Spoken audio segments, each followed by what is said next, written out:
اس کا وجود عرش اعظم کی طرف ہو جاتا ہے، یعنی اس کا ایک حصہ عالم غیب میں اور دوسرا حصہ عالم شہادت میں۔ روحانی شفا خانہ کے تمام ناظرین کو یہ اطلاع دی جاتی ہے کہ حروف تہجی کی اگلی زکوٰۃ والی شفٹ جو ہے 2 دسمبر سے چالو ہونے جا رہی ہے، تو جن حضرات کو بھی حروف تہجی کا عمل کرنا ہے وہ برائے مہربانی اس نمبر پہ جو ہے آپ 27 نومبر سے پہلے تک رابطہ فرما لیں، تاکہ آپ کو ساری معلومات دے دی جائے اور آپ حروف تہجی کا زکوٰۃ نکال سکیں۔ بسم اللہ الرحمن الرحیم۔ اللہم صلی وسلم علی سیدنا محمد وعلی آل سیدنا محمد کما تحب وترضی بان تصلی علیہ صلی اللہ تعالی علیہ وسلم۔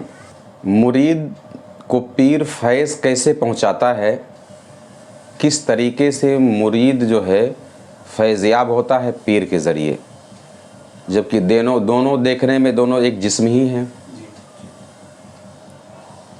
بظاہر تو ایک لفظ کا فرق ہے کہ یہ پیر ہے یہ مرید ہے، باقی دیکھنے میں احساس کرنے میں دونوں ایک جیسے ہی ہے۔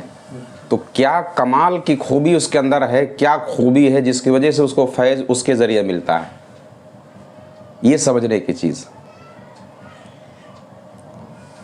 تو پیر کے لیے ضروری ہے کہ سب سے پہلے وہ خود راہ سلوک کی منزلیں طے کرے۔ پیر یہی کرتا ہے، سلوک کی ساری منزلیں جو ریاضات، سلوک کہتے ہیں راستے کو، چلنے کو، جیسے میں نے بتایا تصور کرو، یہ سلوک ایک طریقہ ہے، سلوک کہتے ہیں طریقے کو۔ پہلے کیا نام ہے، تصور کیے، اس کے بعد خود کی نفی کیے، یہ دوسرا ہو گیا۔ تو 1 2 3 منزل ایسی ترتیب وار ساری منزلیں پہلے وہ پیر خود طے کرے۔ جب وہ ساری منزلیں طے کرتے کرتے یہاں تک کہ وہ کمال کو پہنچ جائے، یعنی سلوک کو اس نے پورا حاصل کر لیا عمل کرتے کرتے، اب مکمل اس کے اندر قابلیت آ جاتی ہے، مکمل و کامل ہو جاتا ہے۔ پہلے ایک سے دوسرے میں، دوسرے میں تیسرے میں، تیسرے سے چوتھے میں، اس طریقے سے ترتیب وار، ضروری یہ ہے کہ وہ ترتیب وار وہ بھی منزلیں طے کیا ہوا ہو۔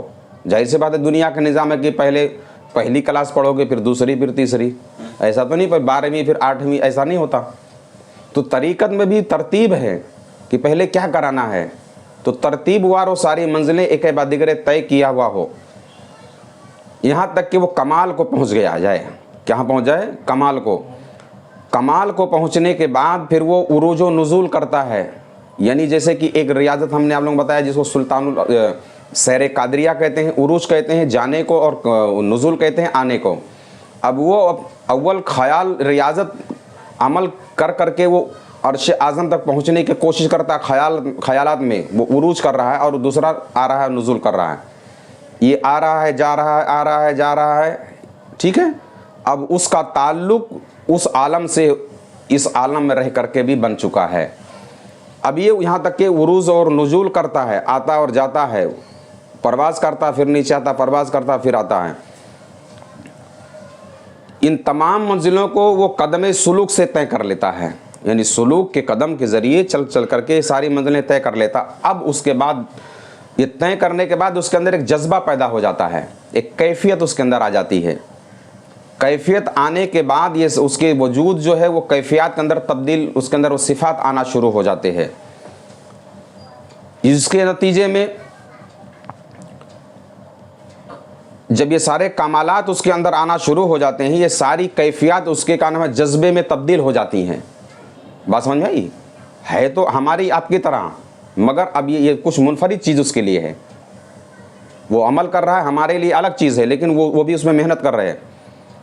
اب اس میں ہوتا یہ ہے کہ سیر کے نتیجے میں تیر، مجاہدات کے نتیجے میں مشاہدات، اور مغائبات کے نتیجے میں معائنات، یعنی جو مجاہدہ وہ کر رہا ہے تو پھر مشاہدہ، اس مجاہدہ کے ذریعے مشاہدہ کھلتا ہے۔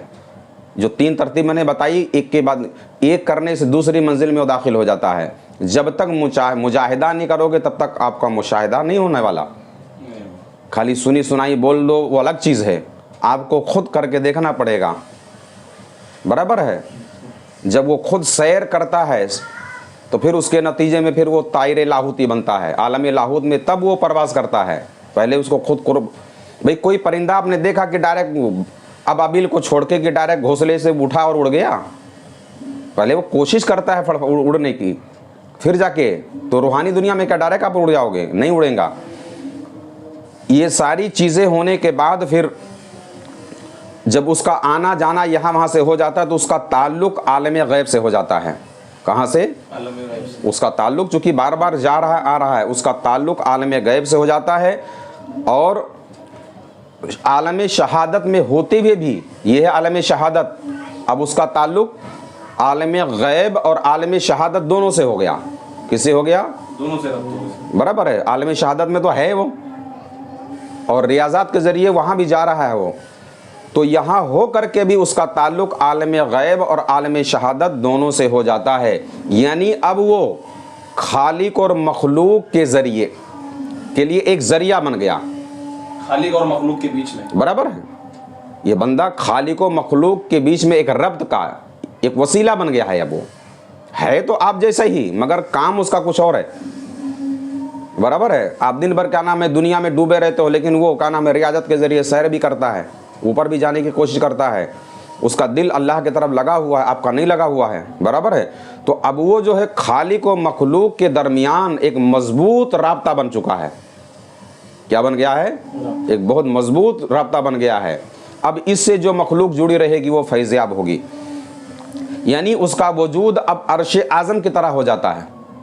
کیا ہو جاتا ہے؟ اس کا وجود عرش اعظم کی طرف ہو جاتا ہے، یعنی اس کا ایک حصہ عالم غیب میں اور دوسرا حصہ عالم شہادت میں۔ اس کا ایک حصہ کہاں ہے؟ عالم غیب میں، اور دوسرا حصہ عالم شہادت میں۔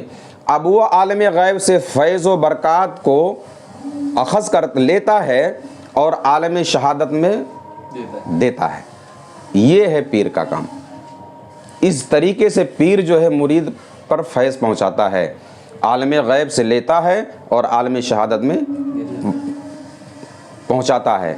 اگر یہ نہیں ہو پا رہا ہے تو اسی لیے آج جو صاحب ولایت لوگ پیدا نہیں ہو پا رہے ہیں، اس کی وجہ یہی صرف ہے کہ صرف مرید ہو گئے، پھر میدان حشر میں ملیں گے تو پھر کیا وہاں ملنے والا ہے؟ یہ سب تو کچھ نہیں ملے گا نا آپ کو۔